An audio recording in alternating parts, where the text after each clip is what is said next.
Hey folks, my name is Jen, and today we are going to be talking about the books that I read in September.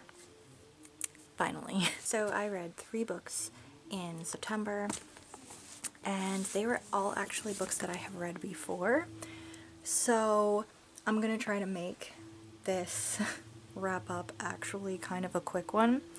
I know, for me, that sounds crazy because I always say, I'm gonna try to make this a quick one, and then I just talk out of my ass for like an hour. No, legit, we're gonna try to go quick for this. How did I do, first of all, on my challenges? I've been pretty much sucking so far this year. As far as challenges go, I usually want to read a nonfiction book a month, a classic book a month, and then I've been trying to make my way through the banned books that I've been trying to keep up with this year. Did I manage any of those? I managed one, which is both a classic, or I would consider a classic a modern classic. Or it was written a while ago, but not within the past century, so it's not old, but it's still there, and it's also a banned book, so I did kind of complete a couple of those. Let's talk about that book first, I think, just so we get that out of the way. I read Fahrenheit 451 by Ray Bradbury. This is, of course, a classic tale of book banning, and not only book banning, book burning. Essentially, lots of book burning. I highlighted this puppy because I was entranced. The highlights kind of stopped after a while because I was engrossed. This is about a dystopian future where books have been not only banned, but like completely banned. And I'm not talking about banned like how they are right now. We talk about book banning in our country and people answer with, you're still allowed to read them. It's like, yeah, okay, but that's not what it means. Banning isn't completely outlawing them.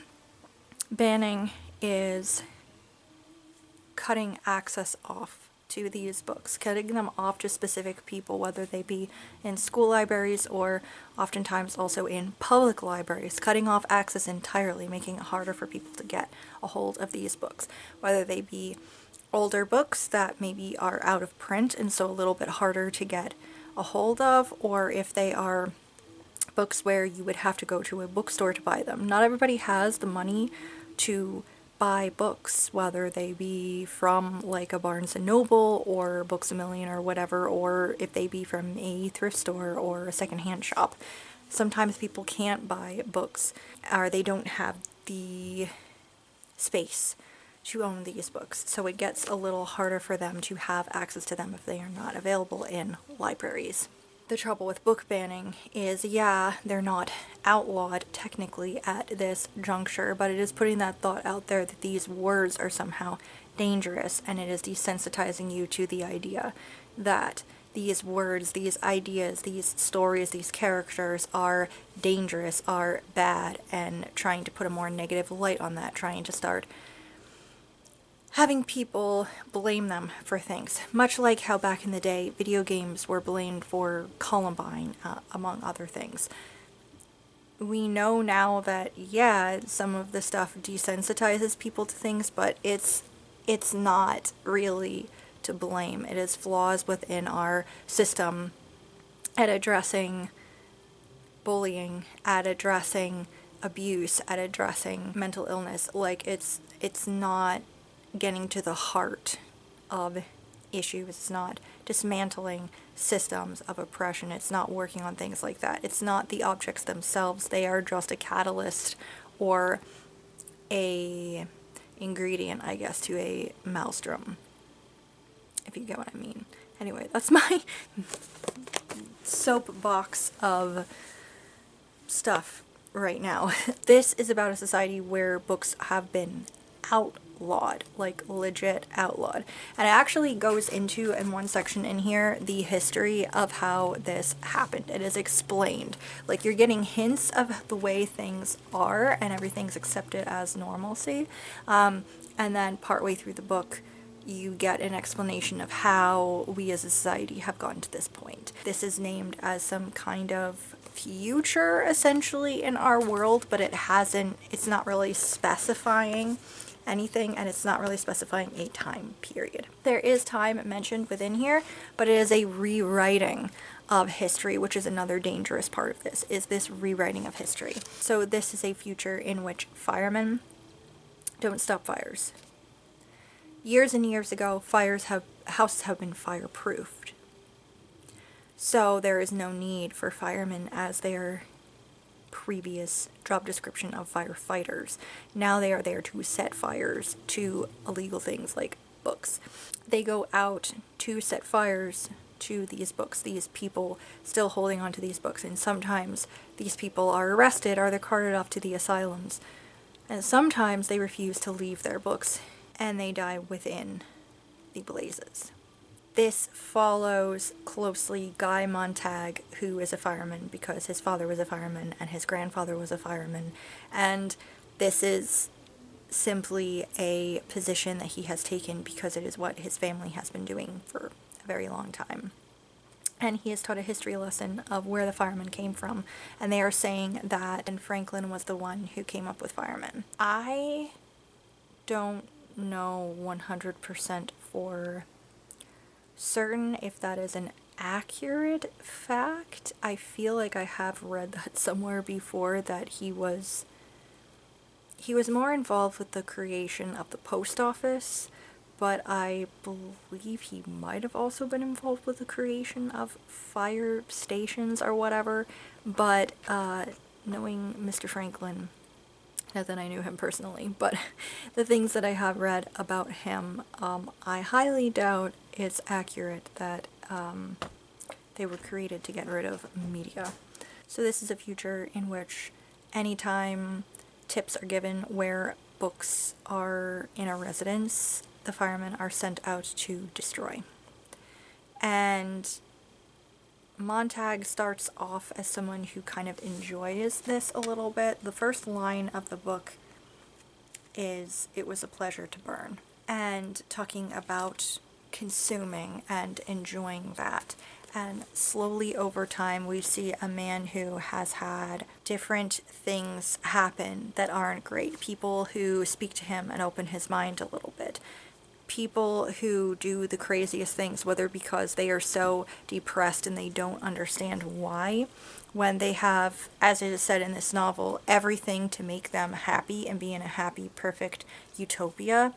But at the end of the day, they are not happy. They have no feelings. They are so depressed and they can't understand why, when they have everything in the world to make them happy, they are still unhappy.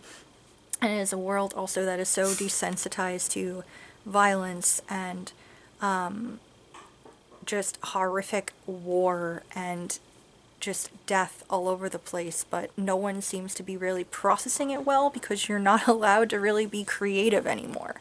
And if you take the time to actually use your fucking brain and think about stuff other than just mindless indulgences, it's like you're not processing things correctly.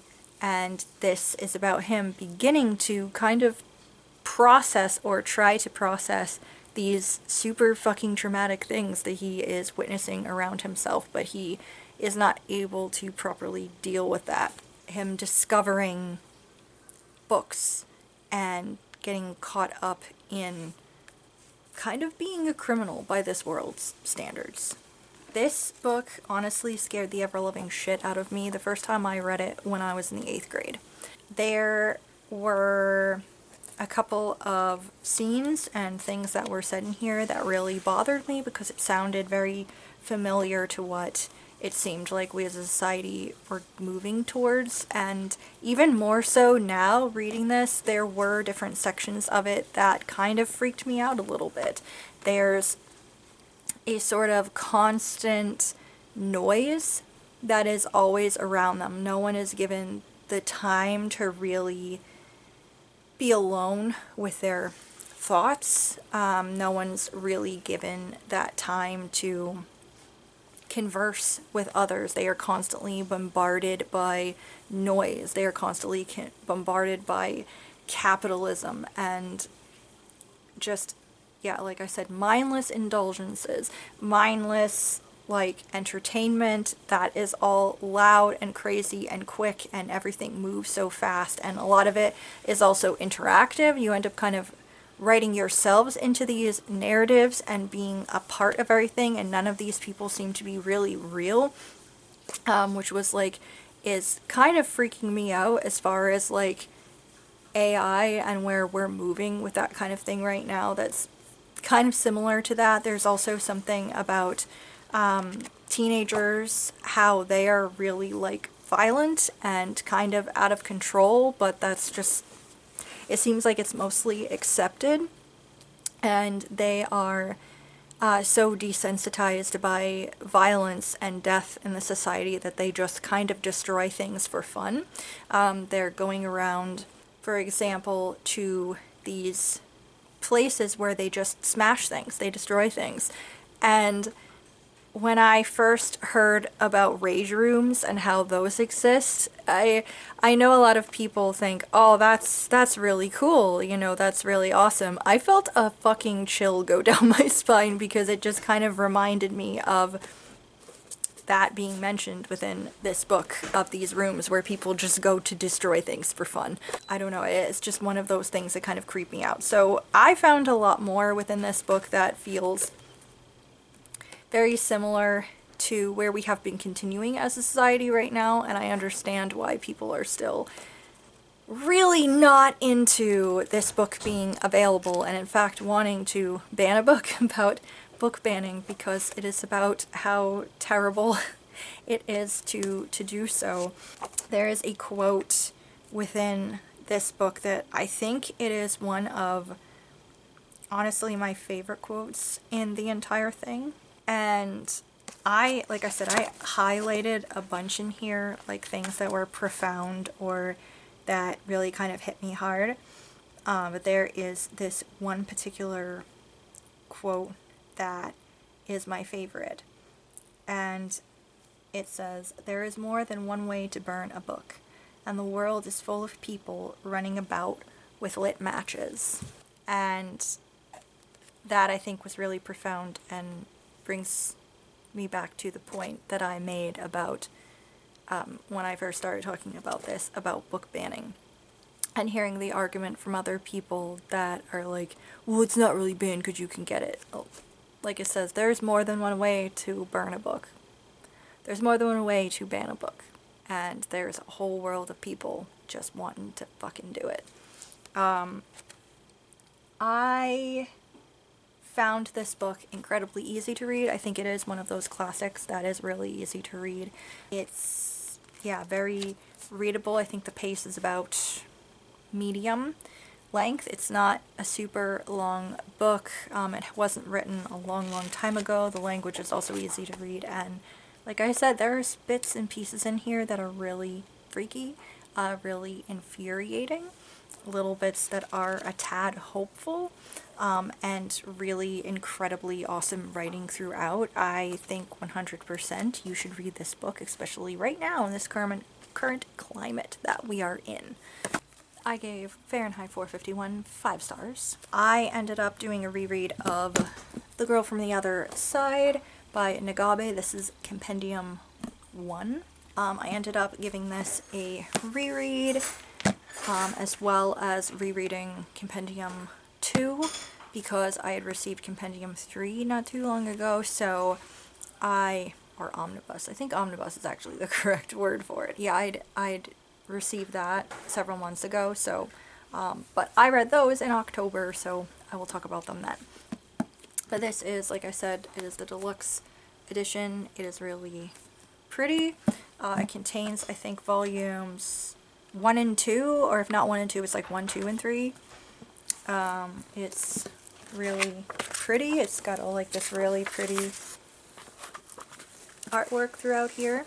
This is a story about a world in which, and we are still learning more and more about this world as we go along through it, but there is a world in which people are trying to remain safe behind the wall in this like fortressy kind of area, because there are these creatures, outsiders, that live outside the world, and they are basically cursed. If they touch another human being, if you have been exposed to them through physical touch, you will too be cursed and turn into these creatures. You lose all feeling, you don't really eat anymore, you lose all your senses, and eventually you start losing your memories.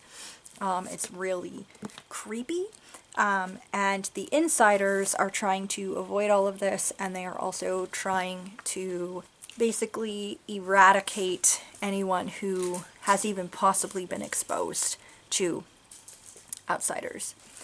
And this is about a little girl named Shiva, and she has been found outside. I think about a month prior when this story starts. She was found outside, abandoned by this creature who is cursed, but is still trying to hold on to some vestige of his humanity. He still dresses in human clothes. He remains within this household that he seems to believe might have been his when he was in his human life, but he doesn't really have any memories of his human life. He's still trying to hold on to some of his humanity, though. And like I said, he kind of finds her and feels sorry for her and decides to take her in and take care of her. And Shiva's very hopeful. She was abandoned outside the walls, and she thinks that her auntie is going to come find her, but things are really complicated in this world, and we don't know if auntie is really going to come find her or not. And like I said, they're kind of avoiding the other outsiders, and this creature himself, he goes by Teacher. Basically, that is what Shiva calls him. He basically is taking care of her, but also careful to not touch her because he doesn't want to pass along this curse. But he is also kind, and he is, like I said, taking care of her. And if you know me, you know I love found family shit. This is some found family stuff, although it's also with an underlying unsettling eeriness throughout the whole thing. There's a lot of the other outsiders that you end up dealing with. They're really creepy, very spooky looking. I don't really want to talk too much more about this story because it is a little complicated. There's a lot of stuff going on in this world. There's also a monarchy, there's some religious stuff going on. There's really complicated things going in this world, and to be completely honest, having read these 3 omnibuses, I still can't fully grasp what the hell is going on, but I feel like I'm getting closer to the ultimate reveal. I think we're getting there, although let me tell you, where that last omnibus ended, I was pissed. There's a cliffhanger I was not happy about. But, anyway, this volume 1 is like the introduction to these characters and the kind of an explanation a little bit of at least Shiva's story. I think we get more into Teacher a little bit in the other volumes, but in this one particular we're getting why Shiva has kind of ended up where she is currently, hanging out with Teacher, and an introduction to the really weird shit that's going on in this world. It is, like I said, kind of complicated, kind of really unsettling the whole way through. The artwork is really cool, and is very much relying on like this very like dark and shadows and things, but it's really interesting. I think that this is probably a series that is not for everyone, but if you don't mind a really weird world that has some very creepy undertones with a little bit of found family stuff going on in here, I think you'd probably really enjoy this. Also, like I said, they're just really beautiful. There is an OVA of this, which was why I wanted to read these, because the OVA really interested me a lot. let me see, I gave this volume 1 4 stars. And the last book that I read in September was, of course, The Shining by Stephen King. This is the 5 millionth time I fucking read this. You probably don't need me to talk any more about this book because you've heard me talk about it every year, I think, at this juncture. I will just say that I really loved rereading this. It took me not really that long to reread it. I go pretty quick through it right now, but as always, there is a part in room 217 or 237 if you are a fan of the movie instead, that I don't read at nighttime. That has to be read in the daylight. And it doesn't matter that I probably read this book 12 times at this point. I have to read it in the daylight because that scene alone still scares the shit out of me. And I can't go to bed with that image in my head. If you know, you know. But this, of course, if you don't know anything about The Shining, it is about the Torrance family, Jack, Wendy, and 5-year-old Danny. They are staying at the Overlook Hotel in Colorado. They are to be the winter caretakers of this hotel because the roads leading up to it get snowed in and it's impossible to get up there over the winter, but someone needs to be there to take care of the place and make sure that damage doesn't happen, or if damage does happen, is quickly taken care of, etc. And this is about this complicated, dysfunctional family of 3 who loves each other very much, dealing with their demons when they go to live and be really isolated and snowed in at this extremely fucking haunted hotel. I love this book. It is one of my favorite books of all time. I feel like every time I read it, I get a little more out of it, or I notice some other part of Stephen King's writing that I hadn't appreciated before. His foreshadowing, I think the more times that I've read this, picking up details of things I remember from other rereads, I'm like, wow, the foreshadowing he wrote within here, brilliant. A lot of literary references. I found, I think, a few more literary references that I didn't understand in previous rereads, but because I have done some more reading, I picked up on them pretty quickly. Really, really interesting things in here. Really brilliant setting. The setting itself is a character. The hotel is a character within the story, which I think is absolutely brilliant. I love the build-up and the way that you can like all of these characters who are all deeply flawed people. Even well, maybe not Danny so much. He is only 5 years old, but his parents are deeply flawed people, especially Jack, and I think it's truly some skill as a writer that Stephen King has to make you, even though Jack is 100% a piece of shit, he can make you still feel for this guy and feel sorry for him. And even though this book is technically a horror story, it also has such a strong piece of family tragedy and family drama within it that it's just so much more going on in here other than just a haunted house story, essentially. I adore this book. I will probably continue to read it every single fall as long as it doesn't fall out of favor with me, I guess. Basically, I love revisiting this every fall, and yeah, had a really great time rereading this book, of course. And I gave it 5 stars forever.